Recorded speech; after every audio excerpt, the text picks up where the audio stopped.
Buenas noches. Bueno, hoy día vamos a tocar el tercer, la sesión 3 del módulo 2, referida al principio de non bis in idem, ¿no? Es un principio bastante conocido, es un principio que creo que también se ve en otras esferas del derecho. Por ejemplo, lo podemos encontrar en el derecho penal, derecho constitucional, ¿no? Ahí tenemos una referencia de dónde proviene este término, non bis in idem, o también conocido como ne bis in idem, ¿no? Quiere decir que no dos veces lo mismo, ¿ya? Simplemente es una acepción latina del derecho romano, que busca que no se pueda enjuiciar a una persona dos o más veces por el mismo hecho, ¿no? Básicamente esa es la idea de este principio, que creo que en derecho penal se ha estudiado bastante. Según el aforismo, se encuentra en la doctrina como ne bis in idem o non bis in idem. Aquí hay una precisión de qué se entiende o qué ha querido decir el término al decir ne bis in idem. Básicamente se refiere a que nadie puede ser enjuiciado por temas, en un caso es por delitos y en un caso es es un tema más general, ¿no? En el non bis in idem se refiere a delito y en el ne bis in idem lo deja a un asunto más general, ¿no? Si bien hay una idea de tribunal penal, ¿no? Este aspecto no quiere decir que necesariamente se tenga que referir a solo delitos, ¿no? O sea, tener en cuenta que los tribunales penales, los jueces penales también imparten justicia respecto a faltas, ¿no? Entonces, el término ne bis in idem es una acepción un poco más amplia y más general, que incluso puede ser mejor aplicada al procedimiento administrativo sancionador, ¿no? Tal es así que el non bis in idem es más restrictiva al delito. Sin embargo, pese a esta dicotomía, a esta situación, no hay mayor situación. Generalmente es aceptado el término, ya sea como ne bis in idem o non bis in idem, por la legislación, por la jurisprudencia, ¿no? Incluso por la doctrina hay una aceptación general de ambos términos, ¿no? No hay mayor, es un asunto pacífico que no necesariamente entraña una discusión que pueda ameritar un mayor debate. Respecto al origen, como dije, es un origen en el derecho romano. Inicialmente los efectos del ne bis in idem o non bis in idem estaban referidos solamente a la esfera procesal. No obstante, esta prohibición fue adoptada por otros ordenamientos, ¿no? Tan es así que ahora este ne bis in idem también se puede encontrar en el derecho civil, ¿no? Como por ejemplo se puede ver en el título preliminar del Código Civil, también hay una mención. Ahora, si bien estuvo en el derecho romano, muchos otros sistemas también adoptaron este principio, ¿no? Siempre considerando el aspecto procesal, ¿no? Procesal, que en aquella época imperaba, ¿no? Ahí tenemos una definición, un concepto sobre lo que podemos entender por este principio, ¿no? Que, por ejemplo, desde el punto de vista nacional, Juan Carlos Murón Urbina nos indica que constituye una garantía, ¿no?, a favor del administrado, por la que a partir de un mismo hecho no podrá ser sancionado dos veces, ni podrá ser objeto de dos procesos distintos, operando como un límite para la acción persecutoria y sancionadora del Estado, de forma que éste solo tiene una oportunidad para ejercer el jus puniente. Entonces, una definición completa, trata de abarcar bastantes aspectos, como ustedes podrán ver, el aspecto procesal y también el aspecto sustantivo, ¿no? También nos indica que es como un límite, ¿no?, al aspecto sancionador, al jus puniendi del Estado, Cabría decir también que este principio está bastante vinculado al principio de legalidad, ¿no? Es muy importante tenerlo en cuenta, porque el principio de legalidad justamente nos indica que nadie puede ser juzgado, procesado, sancionado por una norma que no se encuentre vigente al momento o que esta norma preexista al momento de la sanción, ¿no? Por otro lado, la doctrina española también hay bastante información, ha habido bastante desarrollo de este principio, y de León Villalba nos dice que lo ya cumplido no debe volverse a cumplir, ¿no? Esta finalidad se traduce en un impedimento procesal que negaba la posibilidad de interponer una nueva acción o la apertura de un segundo proceso con un mismo objeto, ¿no? Son definiciones. Por acá también tenemos algunas ideas adicionales. Por ejemplo, esta es una definición bastante interesante, tiene bastantes aspectos que es importante comentar, ¿no? Habla este autor, ¿no? Treiter, que tiene un doble significado, ¿no? Primero, que nos dice que es un tema tradicional, ¿no? Porque nuestro derecho es nuestro sistema romano-germánico, pues sus bases latinas, ¿no? Y por otro lado ya diferencia el doble significado, ¿no? Nuevamente, el tema de una aplicación desde el punto de vista sustantivo, que se refiere a que la persona no sea castigada dos veces por la misma infracción cuando existe identidad de sujeto, hecho y fundamento. Nótese que aquí ya el asunto se amplía más, ¿no? Nos da algunas ideas adicionales, da otras ideas y desarrolla más ampliamente el principio, ¿no? Y por otra parte también nos dice que es un principio procesal, ¿no?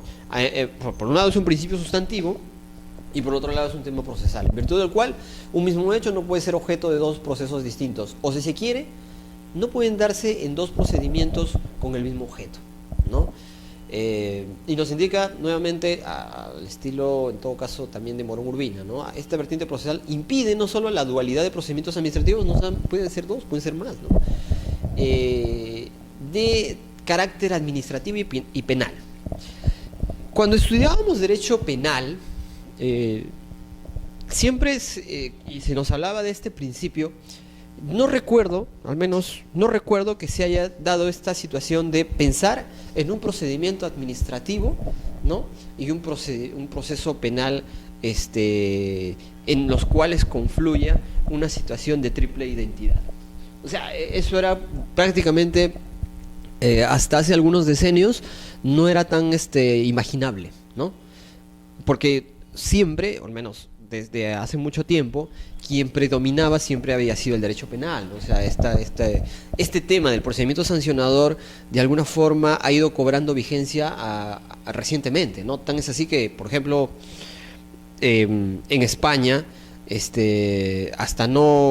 hasta hace la década de los 80, avanzada la década de los 80, recién se ha empezado por aplicar ciertos principios del procedimiento sancionador a su legislación, ¿no? Se está incorporando recién, ¿no? Entonces, básicamente el procedimiento administrativo sancionador es propio de la segunda mitad del siglo XX. Por lo tanto, su desarrollo ha ido poco a poco, ¿no? Avanzando. Ha habido grandes debates, se han incorporado algunos principios, se han extendido algunos principios del derecho penal.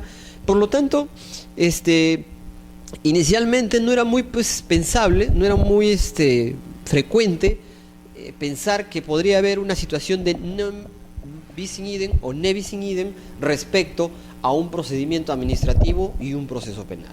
Usualmente no era esa idea no era tan no nos rondaba tanto en la cabeza, ¿no? Usualmente pensábamos, y cuando nos enseñaron derecho penal en la universidad, lo que pensábamos es, bueno, ne bis in idem es nadie puede ser castigado, sancionado, sentenciado dos veces por un mismo hecho. ¿Qué hablábamos? O sea, ¿de qué nos estábamos o a qué nos estábamos refiriendo? O sea, en todo caso, ¿por dónde pensábamos? Le decíamos, no, en el derecho penal no pueden haber dos conductas sancionadas por el mismo hecho. Entonces no se pensaba necesariamente en el tema procedimiento administrativo. No obstante, a raíz del desarrollo del procedimiento administrativo sancionador, que ha cobrado mayor relevancia en los últimos decenios, ¿no? Básicamente a partir de la década de los 90, es que ya a partir de la entrada en vigencia de muchos procedimientos sancionadores, es que la administración empieza a tener un papel importante al momento de establecer sanciones al ciudadano, ¿no? Al administrado. Entonces, y va ganando cierto terreno, de tal manera que hay conductas, ¿no?, que en algunos ordenamientos jurídicos lamentablemente pueden coincidir con una situación de carácter penal. Entonces, este autor se pone en ese supuesto, ¿no? O sea, dice, no pueden haber dos sanciones administrativas, una administrativa, un procedimiento penal y un administrativo a la vez, ¿no? Interesante, ¿no?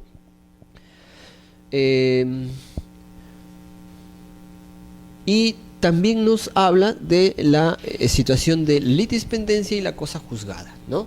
Aunque muchos autores niegan que este principio necesariamente tenga una relación directa con la cosa juzgada, ¿no? Dicen, tiene una relación directa, sí, pero no es una relación directa, ¿no? O sea, lo que ya se castigó, ya se procesó, ya no puedes volver a procesar.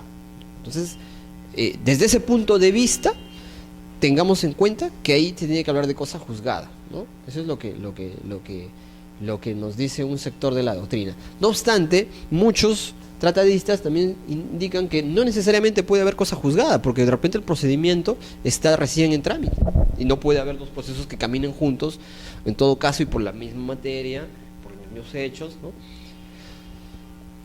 Y esto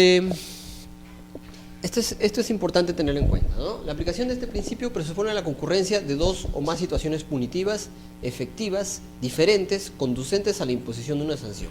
Básicamente esta es la idea general que tenemos del presupuesto de este principio, ¿no? O sea, el presupuesto básico para que exista este principio, al margen de la definición por la que tengamos, al margen de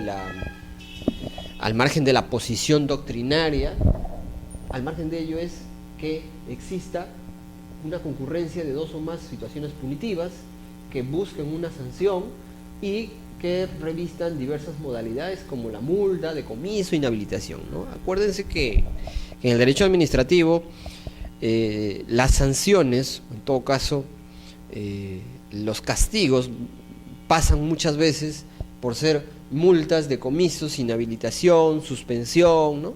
Una serie de medidas que buscan ejercer una autoridad, el ius imperium, el ius puniendi del Estado, ¿no? También es importante indicar que este principio ha tenido alta repercusión en el ámbito internacional. Hay bastantes convenios, acá por citar algunos ejemplos nada más. Básicamente este principio nace desde el punto de vista del derecho penal y más sustancialmente desde el punto de vista de los derechos humanos, ¿no? Hay la Carta de los Derechos Fundamentales de la Unión Europea, que nos tiene ahí algunas ideas, regula este aspecto, ¿no? Hay también algunos tratados de la Unión Europea, ¿no?, que también expresan lo mismo. Nadie podrá ser juzgado, condenado penalmente por una infracción de la cual ya haya sido absuelto o condenado en la Unión mediante sentencia penal firme. Ahí hay un pequeño error, firme conforme a ley, ¿no?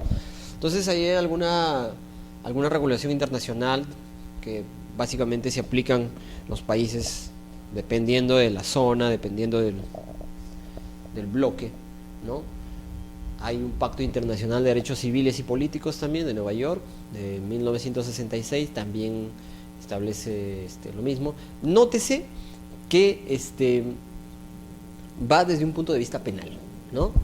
Hay una Convención Americana de Derechos Humanos, Pacto de San José de Costa Rica, que es justamente, que tiene vigencia en el Perú, ¿no? También está como una garantía importante.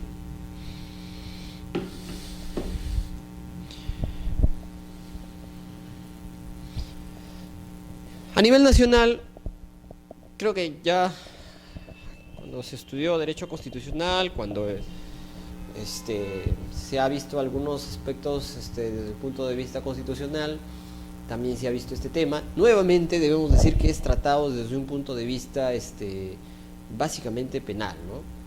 Pero no, nótese que no hay una referencia expresa y directa, ¿no? Porque este principio, esta norma tiene varias situaciones, ¿no? Pero vamos a quedarnos con la primera parte, ¿no? La prohibición de revivir procesos fenecidos con resolución ejecutoriada, ¿no? Ahí está el Código Procesal Penal, también tiene una, por antonomasia, el derecho penal. Y para aterrizar un poco ya con la ley del procedimiento administrativo general, que es la que ya tiene una definición más especializada sobre la materia, ¿no? No se podrán imponer sucesiva o simultáneamente una pena o sanción administrativa por el mismo hecho en los casos en que aprecie la identidad de sujeto, hecho y fundamento, ¿no? Acoge muy bien el tema doctrinario, ¿no? Porque justamente ya aquí no solamente se limita a indicarnos que nadie puede ser simultáneamente sancionado, sino que también ya nos pone el presupuesto de la triple identidad, ¿no? Esta prohibición se extiende a las sanciones administrativas, salvo la concurrencia del supuesto de continuación de infracciones a que se refiere el artículo 7, al inciso 7. O sea, busca dar una definición más general, pero acá nos da una excepción, ¿no? Y nos dice, por si acaso, no se debe confundir, ¿no? No se puede confundir el principio de ne bis in idem o no bis in idem con el principio de continuación de infracciones. Y aquí es importante hacer una pequeña distinción. Vamos a ver. Ahí está. Ahí está de alguna forma plasmado el principio de continuación de infracciones, ¿no? Entonces, hay algunos supuestos, ¿no? Hay algunos supuestos que nos da la propia norma, ¿no? Y nos dicen, ¿no? Por ejemplo, continuación de infracciones. Este sujeto comete una infracción A hoy día. Mañana comete la misma infracción. A2. Y así. A3. Entonces, esto son varias infracciones, lo que la norma le llama continuación de infracciones. Para ello, la ley del procedimiento administrativo general ha hecho, o en todo caso ha previsto algunas soluciones, ¿no? Dice, para la procedencia de la imposición de sanciones por infracciones en las que el administrado incurra en forma continua, se requiere como requisito que hayan transcurrido por lo menos 30 días hábiles desde la imposición de la última sanción y que se acredite haber solicitado al administrado que demuestre haber cesado la infracción. Es decir, se impuso esta infracción, en principio hay una infracción y se le dice al administrado no vuelvas, o en todo caso cesa de cometer esta infracción. Aquí debe haber 30 días para que nuevamente la administración proceda a imponer una sanción. Caso típico, por ejemplo, de las papeletas. Hoy me estaciono en la línea amarilla, hoy me pasé la luz roja, mañana me la paso nuevamente y así, ¿no? Entonces tiene que haber esta situación de respetarse lo que establece, ¿no? Y también establece que no podrían atribuir un supuesto de continuidad a las entidades en los siguientes casos, ¿no? Cuando se encuentra en trámite un recurso administrativo interpuesto dentro del plazo contra el acto administrativo, cuando el recurso interpuesto no hubiera recaído en un acto firme y cuando la conducta que determinó la imposición de la sanción original haya perdido carácter de infracción administrativa porque fue modificada posteriormente, ¿no? Entonces, hay algunos supuestos que tampoco vale la pena profundizar, pero es importante no confundir el principio de ne bis in idem con este tema de continuación de infracciones. Es importante también hacer una precisión respecto al principio que también está en la ley 27444. Hay un principio que se llama concurso de infracciones. Concurso de infracciones. Si bien no está en la diapositiva, pero es importante tenerlo en cuenta. ¿Qué dice el principio del concurso de infracciones? Que tampoco debe ser confundido con el tema del ne bis in idem, ¿no? Antes de entrar, vamos a ver todavía esta pequeña diferencia. Concurso de infracciones presupone la existencia de dos o más infracciones al ordenamiento jurídico, ¿no? Por un mismo hecho, ¿no? Tenemos un hecho 1 que genera, o en todo caso, vulnera la norma 1 o norma A, vulnera la norma B y vulnera la norma C. Entonces, un mismo hecho vulnera, o una misma conducta vulnera varias normas. A eso se llama concurso de infracciones, ¿no? Lo que en el derecho penal creo que se llama, si no me equivoco, concurso ideal de delitos, ¿no? Que no es lo mismo concurso real, que es al revés, varios hechos, una norma, ¿no? Entonces, hay un principio sobre concurso de infracción, ¿no? También que está en la ley del procedimiento administrativo general. El concurso de infracciones nos dice que ante un hecho que tenga una tipificación, o en todo caso sea sancionable por dos o más normas, se debe preferir la más grave, ¿no? La más gravosa. Vamos a sancionar, por ejemplo, si en este caso la norma A establece una amonestación de sanción, la norma B establece, por ejemplo, no sé, pues una suspensión, hablando un poco del término del derecho administrativo sancionador disciplinario, ¿no? Una suspensión de 20 días, y la norma C establece como sanción despido, ¿no? O destitución, que de acuerdo al régimen laboral. Ahí está. Entonces, pero a eso no le podemos llamar un nem bis in idem. No entra por ahí, no sé, no le encuentro, o en todo caso no corresponde confundir esto con el principio de non bis in idem. ¿Ok? Sin embargo, y para complicar más el asunto, se puede dar el caso que esta situación que acabamos de ver, ¿no? Una situación pacífica de un hecho, ¿no? De un hecho singular, puede complicarse, ¿no? O sea, este hecho puede darse en el tiempo también, ¿no? Entonces ahí hay un supuesto que hay que analizar, hay que hacer un análisis muy fino para no incurrir en el non bis in idem, ¿no? Hay que tener mucho cuidado, sobre todo en temas de disciplinarios se pueden dar bastantes ejemplos, ¿no? En fin. Bueno, vamos avanzando. El contenido del principio, este principio tiene un doble contenido, ¿no? Ya desde la noción que hemos visto y desde el punto de vista doctrinario y desde el punto de vista legal, incluso en la legislación internacional, en la normativa internacional, ya hemos estado viendo que hay un doble contenido, ¿no? Esto ya cae por su propio peso, se cae esta lámina, ¿no? Básicamente es un principio de interdicción, es un principio de prohibición, ¿no? Este principio le prohíbe a la administración, le impide a la administración que no sancione, no castigue a una persona dos o más veces por una misma infracción, ¿no? Cuando exista identidad de sujeto, hecho y fundamento. Eso es desde un punto de vista material, ¿no? Aquí hemos recogido una sentencia del Tribunal Constitucional, ¿no? De nuestro país. Aquí pasa un hecho curioso, ¿no? En el derecho español, este principio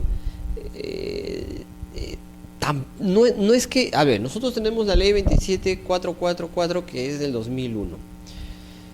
En el derecho español no tienen no tienen un principio expreso. O sea, este principio no está expresamente. No obstante, una sentencia similar a esta del Tribunal Constitucional de España también la ha admitido en el ordenamiento jurídico, ¿no? Entonces, cabría preguntarse por qué, ¿no? ¿Por qué? Si es un principio propio del derecho penal. Entonces hay varias hipótesis, ¿no? Hay varios argumentos a favor, ¿no? Por un lado, algunos establecen que la potestad sancionadora es una sola, es la potestad del Estado. Por lo tanto, el que imponga una pena o una sanción administrativa no debe llamar la atención ni debe llamar a una suerte de identidad separada, ¿no? Por otro lado, se establece que el poder sancionador del Estado debe tener ciertos límites y que no hay ningún inconveniente para trasladar esta figura. Entonces, tanto desde el punto de vista internacional, en los tribunales constitucionales tribunales constitucionales de otros países, han coincidido la mayoría en introducir este principio en la potestad sancionadora administrativa, ¿no? Nuevamente, el Tribunal Constitucional también reconoce, valida y desarrolla muy bien este principio, ¿no? Y incluso lo que no nos da la norma sustantiva, el Tribunal Constitucional se ha encargado de desarrollar, ¿no? Desde un punto de vista material y desde un punto de vista procesal, ¿no? Desde el punto de vista o de la vertiente procesal, este principio nos indica que nadie puede ser procesado, ¿no? Dos veces por los mismos hechos, ¿no? No pueden haber dos procedimientos distintos y que se inicien con el mismo objeto. Con ello se impide la dualidad de procedimientos y el inicio de un nuevo proceso cuando concurra la referida triple identidad para ambos procesos.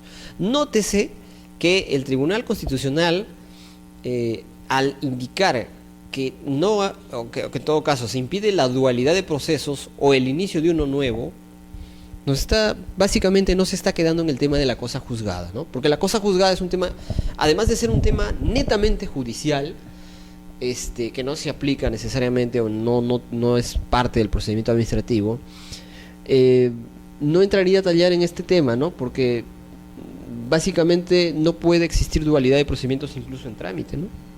Así es.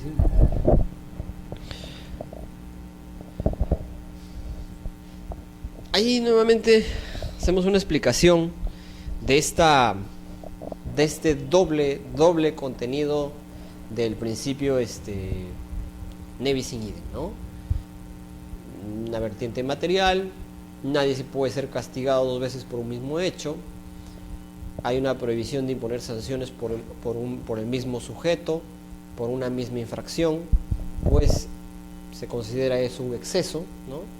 Y esto afecta a las garantías del Estado, ¿no?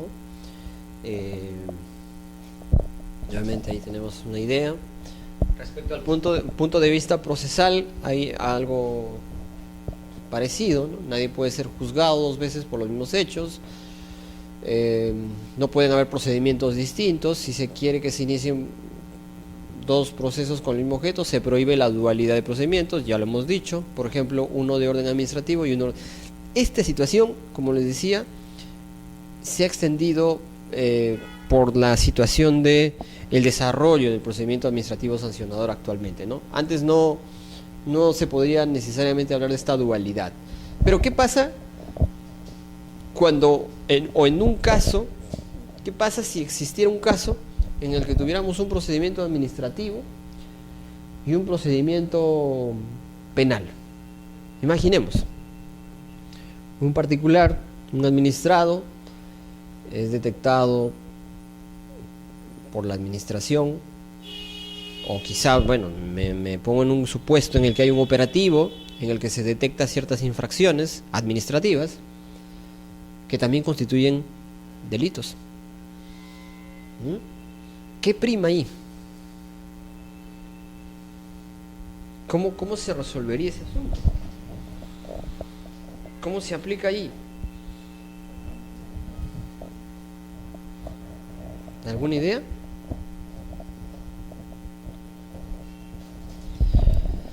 Bueno, la norma ha establecido que en estos supuestos debe primar la ley penal, la norma penal, ¿no? El derecho penal prevalece al procedimiento administrativo, ¿no? Entonces, si hubiera una situación como esta, habría que analizar sí o sí la triple identidad y habría que ver cuál prima, ¿no? Es importante comentar, ya que estamos hablando de este tema, que hay ciertas críticas, ¿no? Tanto de algunos tratadistas a nivel nacional, de la dualidad de procedimientos o la dualidad de situaciones sancionadoras que se pueden presentar desde el punto de vista tributario. Todos sabemos que el Código Tributario establece ciertas sanciones, tipifica ciertas sanciones, infracciones administrativas, ¿no? Evasión, ¿no? Diversas conductas que están tipificadas como infracción en el Código Tributario. También están tipificadas algunos aspectos tributarios en el Código Penal. Entonces, por ahí ha habido algunos autores que ya han levantado la voz, ¿no? Y han manifestado que es muy peligroso la regulación que establece el legislador tributario en el Perú, porque está prácticamente repitiendo o está propugnando que desde algún punto de vista o en algunas situaciones un administrado, o en todo caso una persona, un particular, una empresa, sea sujeto de 2 o más sanciones, ¿no?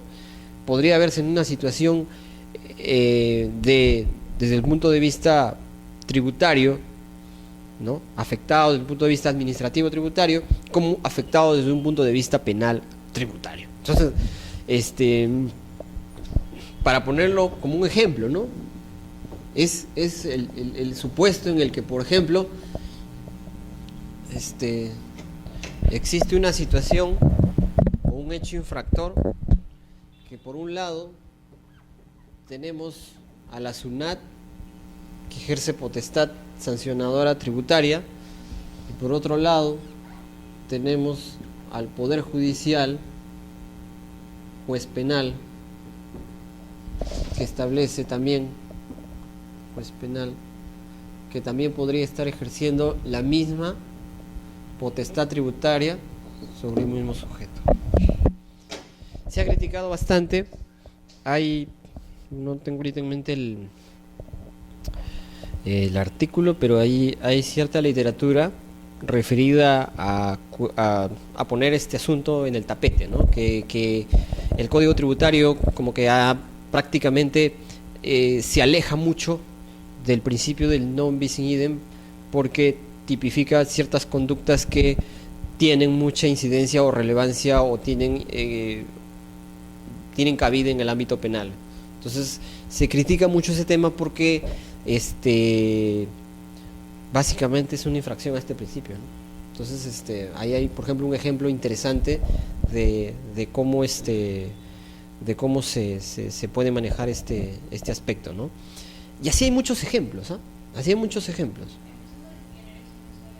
Sí, y justamente voy a tratar un tema de derecho disciplinario que justo está recién, que ha merecido bastantes críticas también, ¿no? Recientemente, ¿no? Entonces, hay varias cositas, ¿no? O sea, una cosa es la dualidad de procedimientos entre el derecho penal y el derecho administrativo, ¿no? Que son situaciones, yo creería que no existe mucho, ¿no? Pero ahí tenemos, por ejemplo, un ejemplo, ¿no? Ya hay discusión sobre el punto.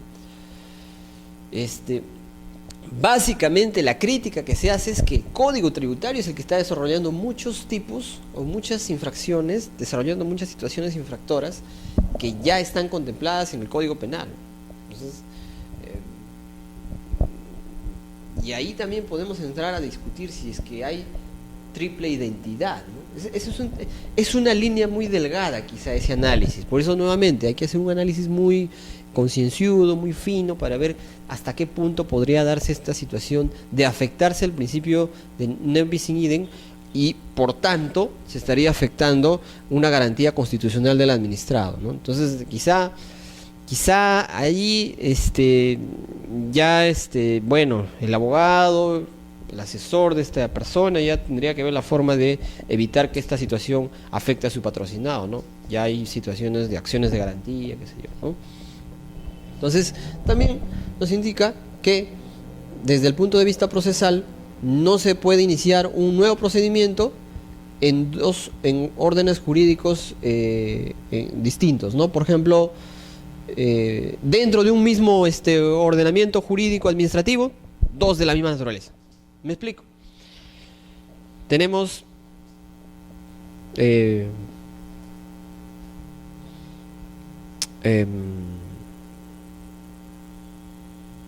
por ejemplo, se ha comentado mucho, se ha discutido mucho el tema, por ejemplo, de la competencia que tiene, o en todo caso, en un tiempo atrás se establecía, por ejemplo, que, bueno, ahora ya no existe la Asamblea Nacional de Rectores, ¿no? La otrora Asamblea Nacional de Rectores era el ente que regulaba el tema de universidades, ¿no? Ahora tenemos a la SUNEDU. Pero yo recuerdo que en algún momento este tema se planteaba cuando, por ejemplo, se planteaban dos procedimientos, o en todo caso, un procedimiento administrativo ante el INDECOPI para denunciar ciertas infracciones, ciertas actuaciones que habría cometido la universidad determinada contra un determinado estudiante, ¿no? Entonces ahí, por ejemplo, se podría haber alegado, y de hecho que se alegaba, que se afectaba el principio de non bis in idem, porque esta situación debería ser competencia de la universidad. Y si es que la universidad ya estaba siendo procesada por la NR, por alguna conducta, entonces el INDECOPI no tenía nada que hacer, ¿no? Entonces ahí, por ejemplo, se discutió bastante el tema de la triple identidad, ¿no? Porque una cosa es, vamos a hacer acá vamos a llegar a la triple identidad, pero una cosa son las normas que debe cumplir la universidad desde el punto de vista sectorial, supervisión, ¿no? Normas establecidas y reglamentos que dicta la NR, y otras son las normas que están, o en ese tiempo estaban en las normas de protección al consumidor, ¿no? Protección al consumidor. Entonces, ahí hay que ver bien si es que estamos nuevamente ante la triple identidad, ¿no? Similar situación se ha podido ver, por ejemplo, en casos de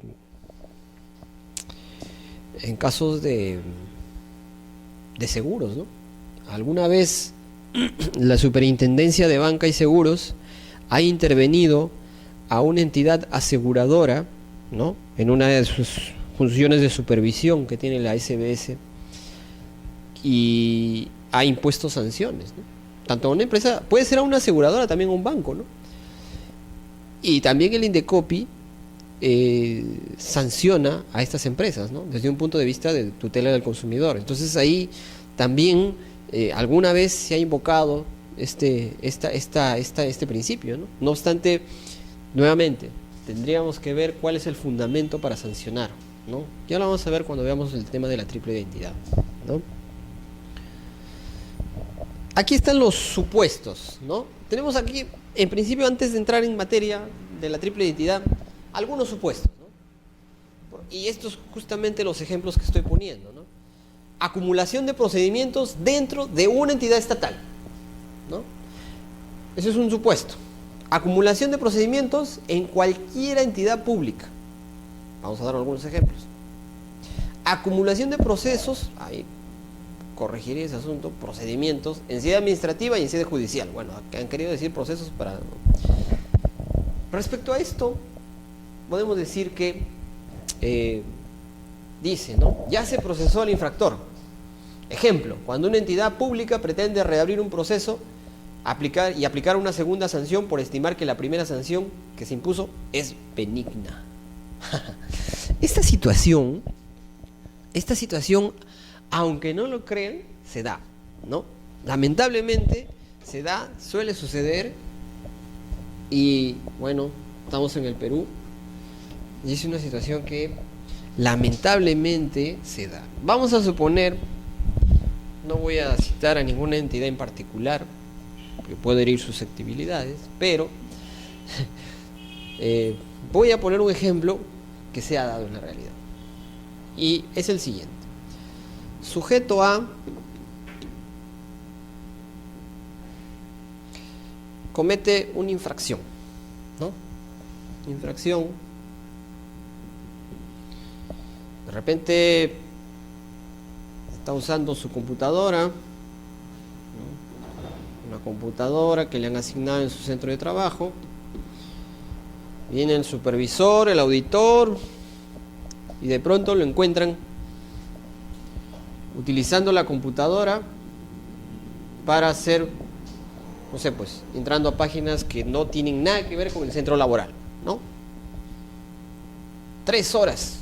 Se hace una investigación, averiguan con el área de sistemas y determinan que este señor, durante el horario de trabajo, ha estado haciendo uso de los bienes públicos para fines ajenos. Entonces, sucede que este señor tiene ya de alguna forma, ya está en una infracción, ¿no? Podemos ver que ha estado 2 horas, 3 horas y ha estado haciendo actos ajenos. Y se da por lo general, y esto sí es importante poner de manifiesto. En muchas instituciones públicas, lamentablemente, y hay que decirlo, y creo que lo dije también en la clase pasada, cuando hablamos del tema de tipicidad, lamentablemente muchas instituciones públicas tienen un reglamento interno de trabajo que establece formas o fórmulas genéricas, que no están construidas de tal manera que haya un tipo, ¿no? Ya sea individual o separado, pero por lo menos exista una correlación de sanciones, infracción-sanción, ¿no? Entonces, por ejemplo, muchos reglamentos tienen la típica estructura, ¿no? Te establecen varias normas de carácter general y al final, ¿no? Todas las infracciones a esta norma son sancionables. Eso se llama tipo en blanco, se llama eso, ¿ya? Entonces, a este señor pretenden sancionarlo por esto, ¿no? Has infringido uno de estos y en interpretación con esta norma te inicia un procedimiento sancionador disciplinario. Le inician y bueno, como que llega a la comisión de procedimientos disciplinarios, dicen, bueno, este señor, para nosotros consideramos que si bien ha incurrido en una falta, y como no encuentran mucho asidero, porque esto es un procedimiento de estos a través de una acción de amparo en el Poder Judicial se va a caer, porque no hay tipicidad, no se cumple el principio de tipicidad. Entonces, por X motivo, a este señor le cae una sanción de amonestación, una llamada de atención. Señor Pérez, señor Sánchez, usted ha sido detectado, independientemente de cómo se llevó el procedimiento, ¿no? Vamos a obviar ese pequeño paso, porque también hay una serie de anécdotas que pueden haber desde la imputación de cargos. Bueno, ese es otro tema que lo vamos a ver después. Pero vamos a suponer que el procedimiento fue limpio, ya, y si quieren con errores, pero ya, pasó el procedimiento y se estableció una sanción de amonestación. Este señor decide, bueno, no voy a apelar, me encontraron con las manos en la masa, no tengo por qué, asume su responsabilidad, ¿no? Y ya pues, ¿no? Asume la sanción y ya está. O sea, el asunto, nadie apeló, esta sanción queda firme, ¿no? En sede administrativa, ya está. Fue un asunto que quedó ahí, ¿no? Ya, podemos discutir también, si queremos trasladarlo por acá. De este ejemplo podemos sacar para acá y para acá. Acá dice que no se pueden abrir 2 procedimientos en una misma entidad estatal. Esta misma entidad ha encontrado esta infracción, el señor asume su responsabilidad pasa 2 meses y cambian de jefe. Cambian de jefe de área, cambian de jefe de personal, recursos humanos. Entonces, las nuevas autoridades que llegan, muchas veces llegan, pues, ¿no? De alguna forma,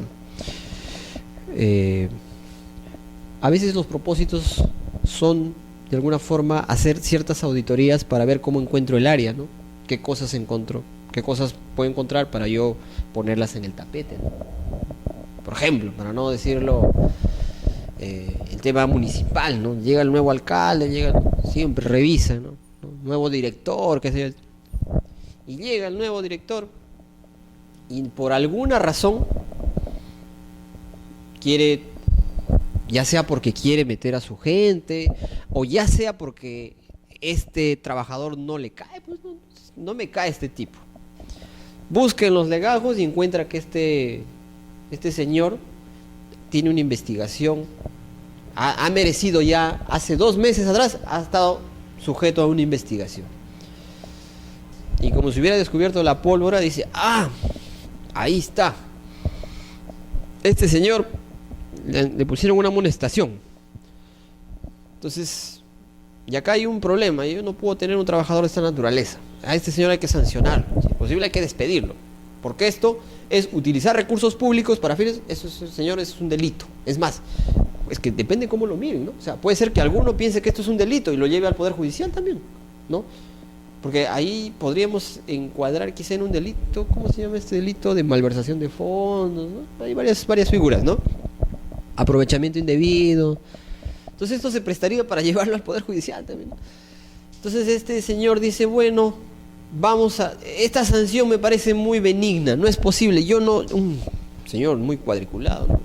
Oye, informa recursos humanos, otro gerente o otro jefe de recursos humanos muy cuadriculado, dice, no me parece. Iniciemos nuevamente. No se ha investigado bien, no se ha tipificado bien, qué sé yo. Inicia nuevamente. Situaciones que han pasado. Inicia nuevamente otro procedimiento administrativo por los mismos hechos. Claro, muchas veces se disfraza la situación, ¿no? Muchas veces se dice, bueno, no es por esta norma, ahora es por esta norma, ¿no? O sea, hay muchas formas de disfrazar el asunto. Pero la idea es hacerle la vida imposible a este señor. Y decirle a los demás que las sanciones de ahora en adelante pues van a ser más drásticas, ¿no? O sea, yo vengo con otra política, una cosa así. Entonces no puedes instaurar un nuevo procedimiento. Nuevamente inician con otra fachada, pero al final son los mismos hechos, el mismo fundamento, potestad disciplinaria y el mismo sujeto. Entonces aquí, por ejemplo, tenemos un típico caso en el que se puede dar una situación de ne bis in idem dentro de una misma entidad. ¿Ya? Ese es un ejemplo que, nuevamente, ha sucedido, ha pasado. Y allí es importante tener en cuenta este principio. Otro ejemplo.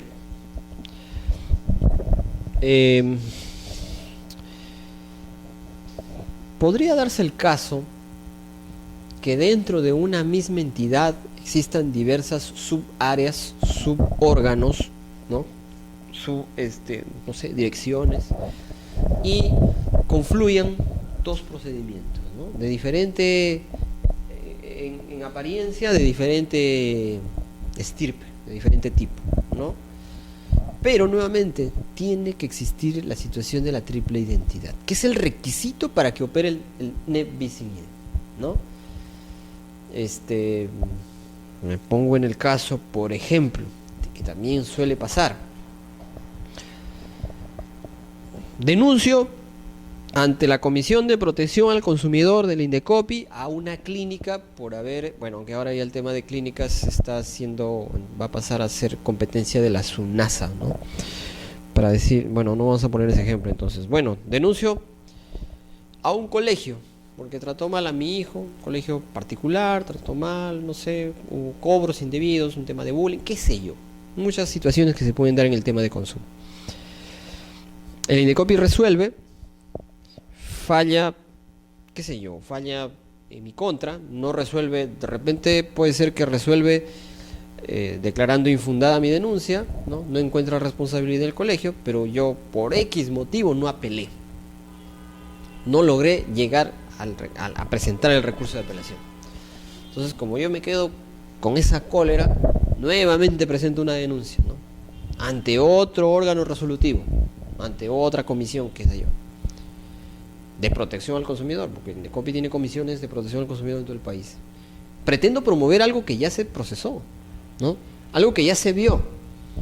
Mismo fundamento, mismos hechos, mismo sujeto. Entonces ahí tienen otro ejemplo. El segundo procedimiento sería, de hecho, que tendría que ser improcedente, debería archivarse, ¿no? Ahora, también el otro supuesto es acumulación de procedimientos en cualquier entidad, ¿no? Ya en este caso es un poquito más grave, ¿no? Porque en estos supuestos muchas veces confluyen ya situaciones más macro, ¿no? Porque dentro de una misma entidad puede haber una suerte hasta de coordinación, ¿no? Y de repente no cometer errores, ¿no? O no afectar tanto, ¿no? Pero ya en este supuesto, en esta situación, ya la situación cambia, ¿no? Acá, cuando las entidades estatales de distinto nivel de gobierno pretenden imponer sanciones de forma concurrente. Y aquí hay varios ejemplos, ¿ah? Aquí hay varios ejemplos. Nuevamente, vamos a suponer,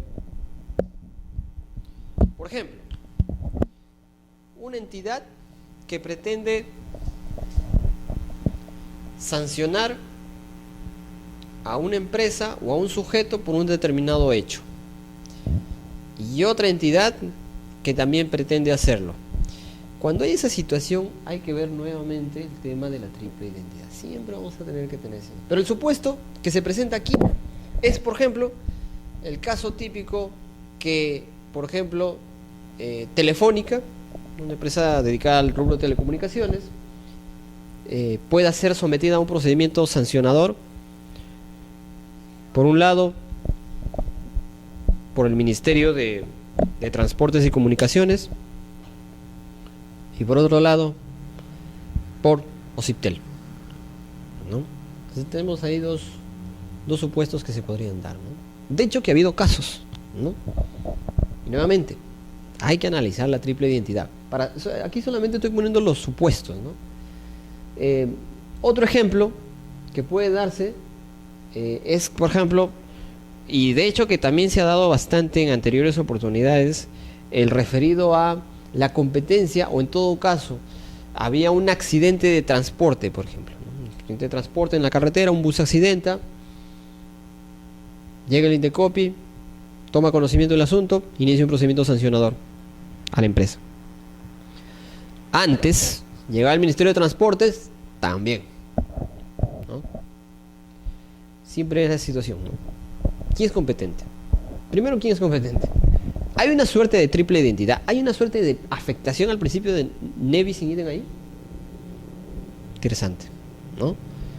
Porque el Indecopi sanciona a una empresa. Bueno, ahora la situación es más, ahora ya está más clara, creo, ¿no? Pero en aquel momento, antes de la creación de Sutram, por cierto, había este tema de una racha de accidentes, ¿no? Siempre había bastantes accidentes, ¿no? Entonces el Indecopi sancionaba, ¿no? El consumidor compra un pasaje, no espera tener que morir en la carretera. Quiere llegar a su destino. Afectación, a brindar un buen servicio, un servicio idóneo. Procedimiento sancionador, multa, señores. Ministerio de Transportes, has incumplido el reglamento de transporte, multa. Situaciones que se han dado, ¿no? Entonces ahí, por ejemplo, se da una aparente afectación al principio de no bis in idem. Pero en este caso particular, por ejemplo, pregunto, ¿cuál es el sujeto? Vamos a suponer que ahí está la empresa, ¿no? La empresa de transportes,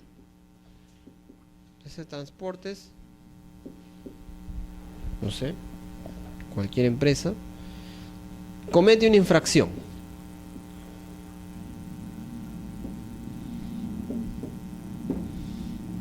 Y bueno, le cae el Indecopi, ¿no? Y le cae el Ministerio de Transportes.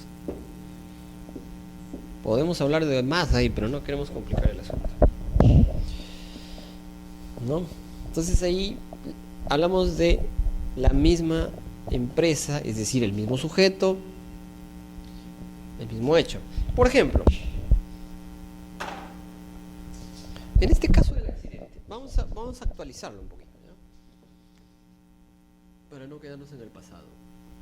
Vamos a ponerle Sutran. Ahora es Sutran. Superintendencia, Transportes, Mercaderías. Ya está, Sutran. En la carretera hay un operativo y se detecta que el bus hay bultos en el pasadizo. Indecopi interviene, levanta un acta, inicia un procedimiento sancionador. Dentro de las actividades de supervisión de Sutran, más allá, en la siguiente garita también detecta la misma infracción. Levanta el acta y inicia un procedimiento sancionador. La pregunta es, y de hecho que esto ha pasado, ¿no? También ha pasado. Bueno, ahora ya no tanto, porque las competencias de Sutran están un poco ya definidas, ¿no? Y en situaciones como estas actualmente ya es la Sutran la que interviene, ¿no? Ya hay todo un tema incluso jurisprudencial ahí, ¿no? Entonces, pero cuando se creó Sutran había esta situación. Entra Tallarín de Copy, ¿no? Entra la Sutran, perdón. ¿Qué normas habría infringido la empresa de transporte aquí? ¿Cuál sería la infracción desde el punto de vista de Indecopi? Primero, y aquí me voy a saltear un poquito, no sé si está en esta lámina, potestad sancionadora, ahí está, triple identidad. Eso es la bendita triple identidad, ¿no? Identidad de personas, identidad causal, identidad de hecho, ¿no? Entonces ahí lo dejo para que vayamos analizando. A ver,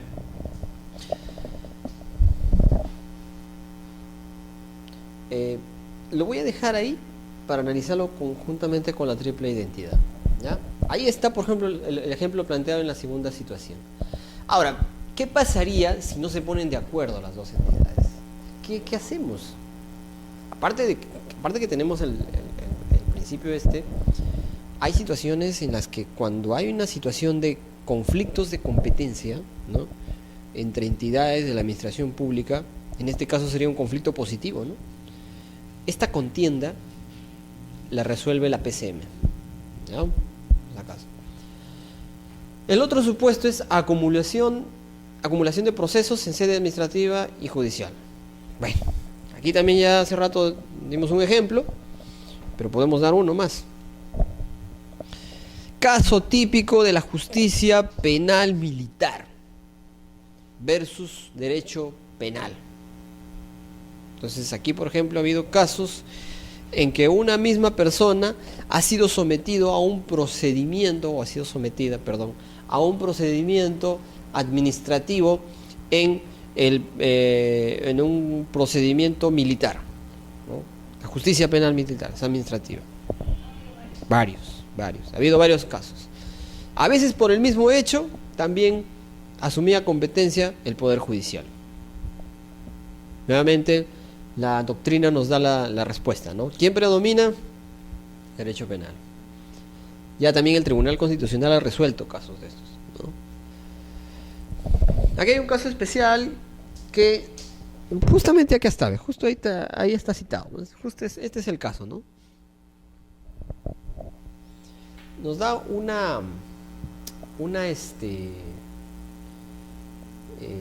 este último caso, en el último supuesto, cuando hay dos entidades, nos da una solución, ¿no? La doctrina nos dice, y claro, el Tribunal Constitucional ha recogido este caso, ¿no?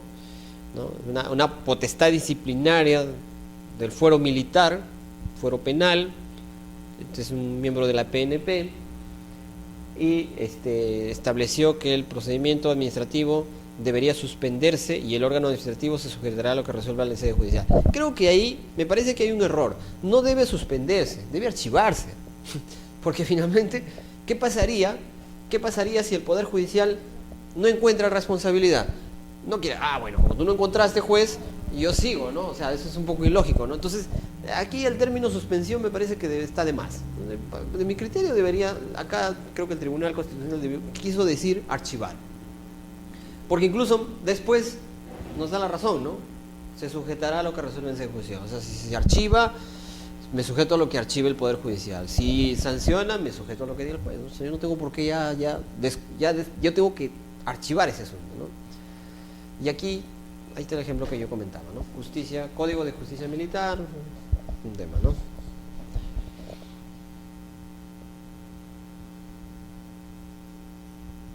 ¿Cuál es la condición para que opere el principio de no bis in idem? O sea, para que nosotros invoquemos, o sea, para que un sujeto, para que una persona, para que un administrado pueda invocar ante el juez, ante la autoridad administrativa, ante la autoridad constitucional, qué sé yo, pueda invocar este principio, debe operar la triple identidad, ¿no? Identidad de sujetos, identidad de hechos, identidad de fundamentos. Esta es la llamada triple identidad. O sea, no podemos hablar de una situación de no bis in idem o ne bis in idem si no tenemos en cuenta este asunto, ¿no? Esto es bastante importante. Identidad subjetiva, también llamada de personas, edam personae, que es el aforismo latino, ¿no? Identidad causal o de fundamento, que es creo el más importante de esta trilogía. Creo que esta identidad causal o de fundamento es la principal, ¿no? Identidad de hecho u objetiva, es decir, que tengan que ser los mismos hechos, ¿no? Por lo general, señores, suele darse esta identidad entre este elemento y el elemento. Estos siempre concurren. El análisis es acá. Ahí es donde se debe hacer un análisis. Ahí es donde tenemos que tener mucho cuidado, porque muchas veces el fundamento es quien nos va a determinar si es que existe o no la triple identidad. Lo otro es muy fácil de determinar, ¿eh? Salvo en algunos casos que ya vamos a ver. Entonces, aquí hacemos una explicación, ¿no?, de qué se entiende por cada uno de los elementos, ¿no? Esta trilogía, identidad subjetiva, hay dos pretensiones, ¿no? Hay pretensiones ejercidas contra un mismo administrado, ¿no? Trae consigo una problemática en el caso de personas jurídicas. Ese es el problema, ¿no? La identidad de sujetos, y esa, si se quiere, es una de las críticas que le hace el derecho penal, o en todo caso es una de los argumentos que utilizó el derecho penal para extender este principio al ámbito administrativo, ¿no? Bueno, en el derecho penal podemos aplicar el no bis in idem porque aquí hablamos de personas físicas. Tú puedes, derecho administrativo, hablar de lo mismo. No, porque el derecho administrativo también aplica sanciones a personas jurídicas, ¿no? Entonces, hay que tener cierto cuidado al momento de analizar contra quién nos dirigimos, ¿no? Si es la empresa, si es el gerente, si son sus representantes, sus directores, alguna persona que actúa en representación de la empresa, actúa a título personal, actúa a título, no sé, hay que tener mucho cuidado, ¿no? Entonces, aquí quiero precisar que lo que se tiene que tener muy en cuenta es el tipo de procedimiento, tener mucho cuidado con contra quién se está dirigiendo el procedimiento.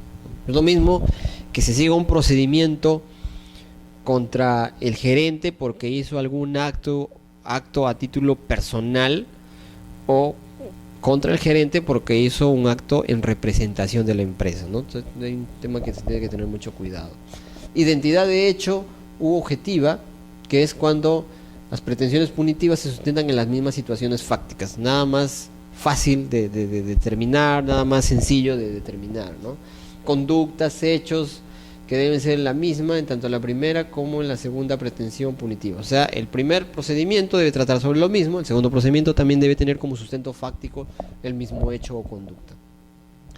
Ojo que es irrelevante la calificación o denominación que las normas le asignen, pues solo se debe verificar si fácticamente se trata de un mismo hecho o una misma norma. Por ejemplo, a nivel, no sé, pues a nivel de el hecho que, por poner un ejemplo, ¿no? Si yo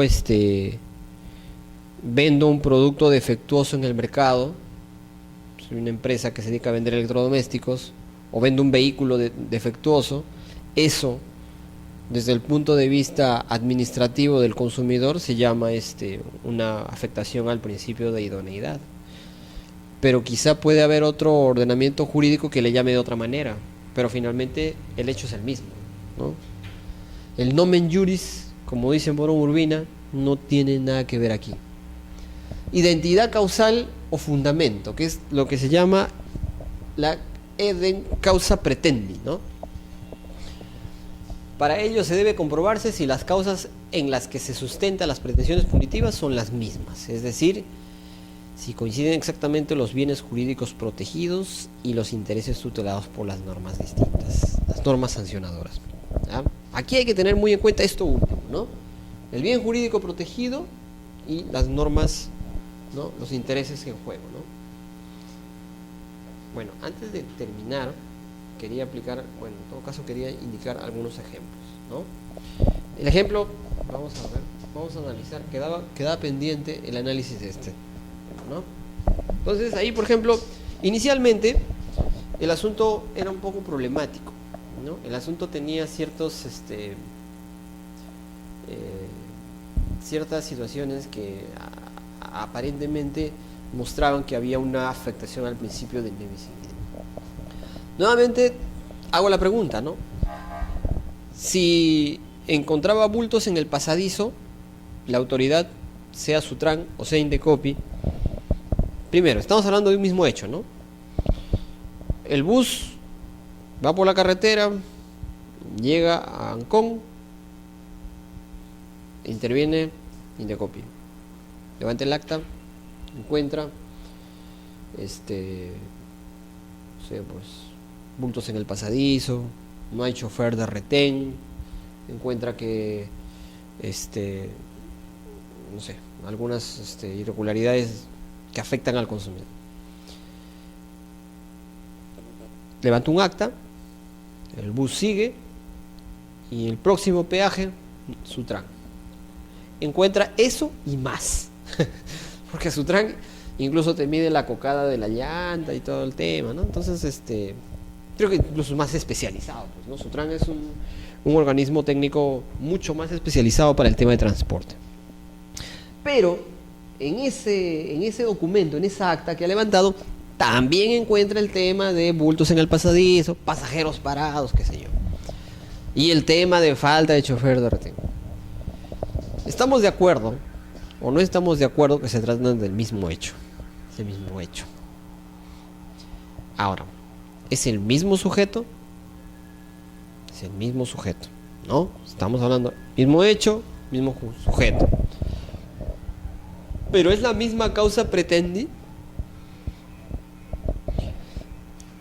¿Cuál es el bien jurídico protegido o el bien jurídico tutelado por el Indecopi?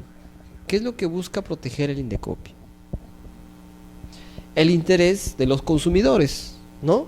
En este caso, está tutelando el interés de los consumidores, toda vez que si un bus circula con este tipo de situaciones o anomalías, genera un riesgo al consumidor, ¿no? Un consumidor no espera que el bus que te lleva de aquí a Arequipa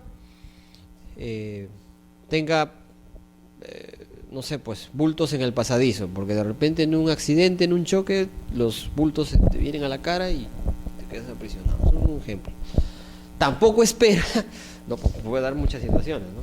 Tampoco espera que el bus no tenga un chofer de retén, porque si vamos a hablar que vamos a ir a Arequipa, o sea que el el trayecto, y hay también una reglamentación que le exige tener un chofer de reemplazo, ¿no? Y eso pone en riesgo a toda la integridad, todos los pasajeros también, ¿no? Entonces, el chofer se duerme, una pestañada, accidente fatal, ¿no? Entonces, eso es lo que protege el Indecopi, ¿no? El que no se afecte al consumidor, los derechos del consumidor al contratar un servicio de transporte. Muy bien. ¿Y cuál es el bien protegido por Sutran? ¿Qué intereses protege? ¿Qué busca sancionar? O sea, bueno, ambos buscan sancionar en este caso, ¿no?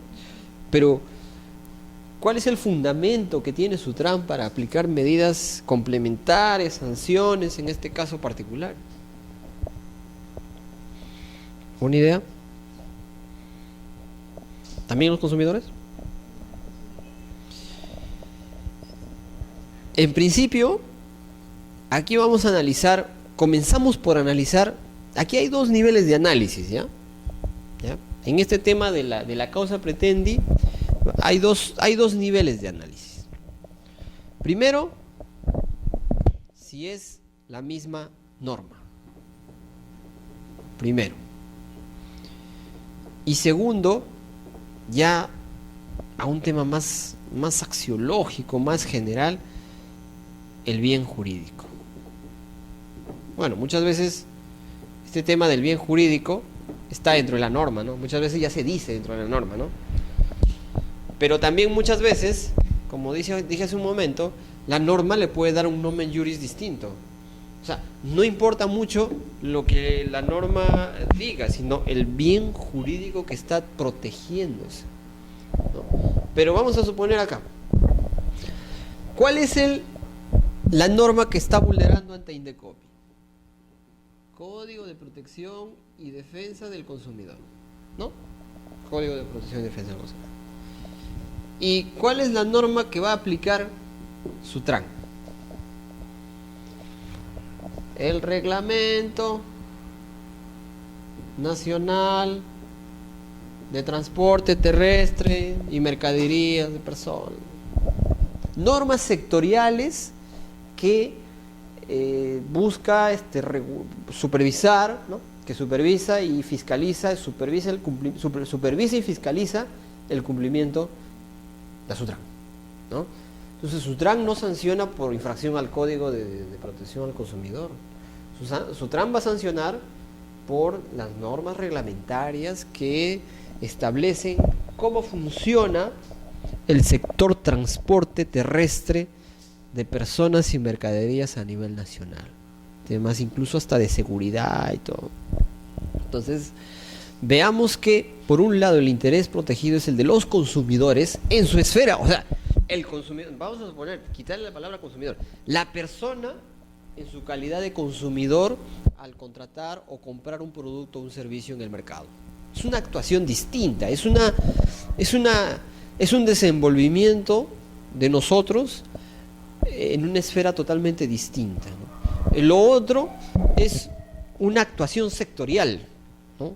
Yo te sanciono porque tú has incumplido las normas que regulan. O sea, incluso es una actividad más macro, es una actividad jurídica y de fiscalización mucho más amplia todavía, ¿no? Porque la Sutran es prácticamente el brazo del gobierno, el brazo del Poder Ejecutivo que establece y ejecuta, bueno, en este caso supervisa, fiscaliza que se cumplan las políticas y normas en materia de transporte a nivel nacional. Es el ente rector, pues, ¿no? Va por ahí, deriva del ente rector.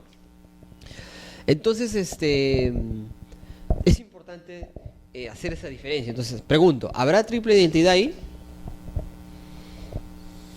No, pues no, porque el hecho es el mismo, los sujetos son los mismos, pero no se trata del mismo fundamento, ¿no? Entonces ahí hay un ejemplo que nos puede llevar a reflexión, ¿no? También se han dado casos, ¿ya? También se han dado casos de situaciones como, por ejemplo, que hay un procedimiento administrativo en el que de repente se denuncia ante Indecopi, pero ante una empresa, se denuncia a una empresa porque brindó un producto defectuoso, ¿no? Pero también de repente está corriendo por el otro lado un proceso penal por estafa. Entonces, quizá, no, o sea, me vendió un producto que no cumplía la función que yo esperaba. Pero yo, ciudadano, que me siento afectado, burlado, también voy a la fiscalía y ejerzo, denuncio el tema para que a este sinvergüenza también lo metan preso por estafarme. Yo considero que hay una estafa, ¿no? Entonces ahí pues hay todo un tema, ¿no? Un tema de análisis. Hay que ver cuáles son los fundamentos que protege cada uno, ¿no? Por un lado, el derecho penal es una labor punitiva, ¿no? Entonces ahí hay otro ejemplo, ¿no? Otro ejemplo, que creo que me comentaron por ahí, sobre el tema disciplinario, ¿no? El tema disciplinario, la verdad que es bastante rico en ejemplos, ¿no? Porque lamentablemente tenemos una administración pública que no es del todo uniforme en todos los aspectos, ¿no? Es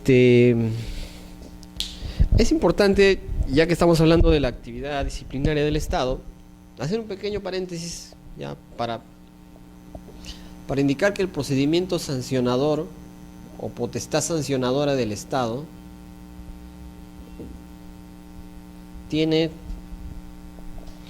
podemos dividirla en dos: la potestad sancionadora general y la potestad disciplinaria, que es, ¿no?, aquella potestad disciplinaria sancionadora hacia los trabajadores que forman parte de la administración pública, ¿no? ¿Aplica potestad sancionadora? Sí, pero no la vas a aplicar a un ciudadano, a un particular. La aplicas a aquellos que están dentro de los regímenes determinados, ¿no? Ojo, que no va a ser la misma potestad sancionadora aquellos que están en el 276, creo, ¿no? Decreto legislativo 276. Por aquí está el decreto legislativo 800, no me acuerdo, el régimen de la actividad laboral privada. Hay varios regímenes, ¿no? El régimen CAS, ¿no? Entonces, es todo un complejo de normas que se han ido dando en el tiempo, ¿no? Entonces, esta potestad sancionadora es, por ejemplo, la que ejerce la SUNAT, el Indecopi, ¿no? Entonces, pero la potestad disciplinaria también la puede ejercer la SUNAT, pero la hará respecto a sus trabajadores, ¿no?, dependiendo del régimen jurídico en el que estén.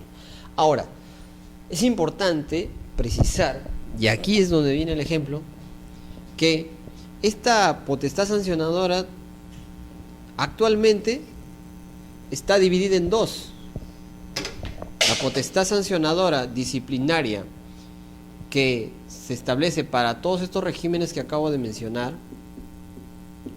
¿Cómo le podremos llamar? La potestad sancionadora disciplinaria clásica, tradicional, ¿no? En que en primera instancia está la entidad y en segunda instancia ahora servir, ¿no? Pero hace algunos años se ha creado otra potestad sancionadora disciplinaria: Contraloría General de la República, Tribunal de Procedimientos Disciplinarios de la Contraloría. Este tribunal, relativamente nuevo, actualmente también ejerce potestad sancionadora administrativa disciplinaria. Actualmente hay toda una polémica al respecto, ¿ya? No voy a cerrar esa parte, pero no sé si han escuchado, pero hay una polémica respecto a esta potestad que tiene la Contraloría a través de este tribunal para imponer sanciones disciplinarias, ¿no?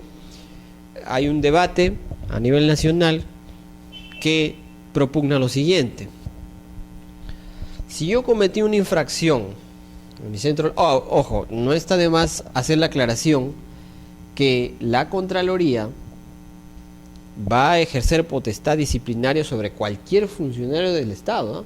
Pero lo hace siempre y cuando, o en todo caso solamente cuando exista alguna vulneración, que haya alguna vulneración que haya cometido cualquier trabajador, pero que haya sido detectada a través de un informe de Contraloría.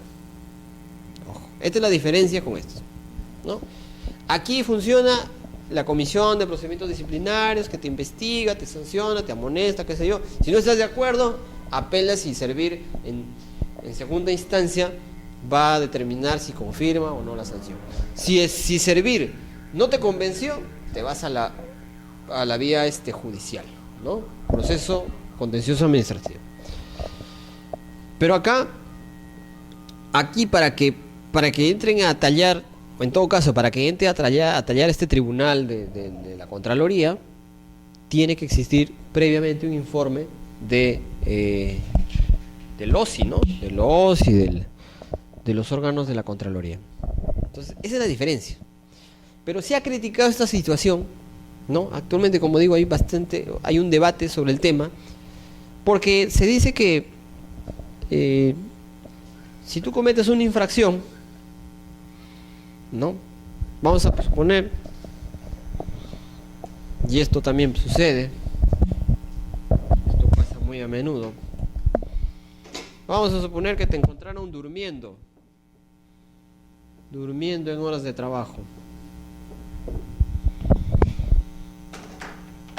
pero te encontró un auditor del OSI, de la Contraloría, durmiendo. Levanta su acta, hace su informe y dice, bueno, aquí se ha vulnerado un reglamento de trabajo. Este informe es puesto de conocimiento del titular de la entidad, y el titular de la entidad inicia a través de su comisión de procedimientos disciplinarios un PAS, procedimiento administrativo sancionador disciplinario, ante la comisión de procedimientos disciplinarios. Pero la Contraloría también inicia, como hay un informe de Contraloría, también inicia. Contraloría General. El debate se plantea en torno a determinar si es que aquí hay triple identidad. Encontraron durmiendo, es el mismo hecho. Aquí me procesan por eso, aquí también me procesan por dormilón. Los dos están procesados por dormilón. Aquí hay dos entidades, concurrencia de dos o más entidades. Entonces, ¿soy yo y es mi compañero o solo soy yo? Soy yo. Identidad y sujetos. El mismo sujeto, el mismo hecho. Ahí entra el problema. Hay el mismo fundamento, hay la misma causa pretendi.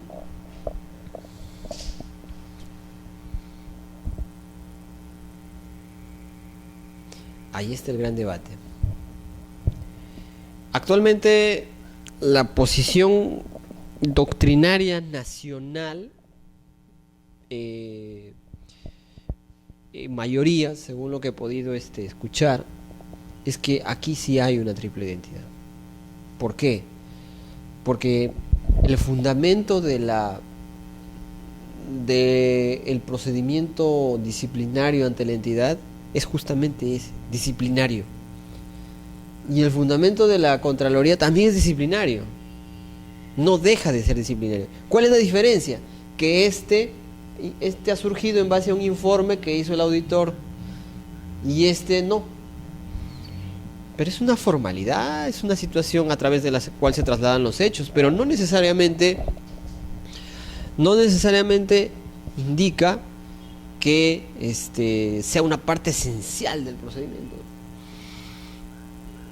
Ahí está el asunto, ¿no? Actualmente tenemos ese esquema en el país, ¿no? Está un trabajador del Estado, un servidor público, un funcionario público del Estado puede ser sometido a está sujeto a estos dos regímenes, si se quiere decir, ¿no? Entonces, Claro, la Contraloría, el Tribunal de Contralorías de la Contraloría ha sacado un precedente indicando y prácticamente estableciendo ya a priori que no hay una vulneración, ¿no? Ellos prácticamente han defendido el asunto, pero la fundamentación de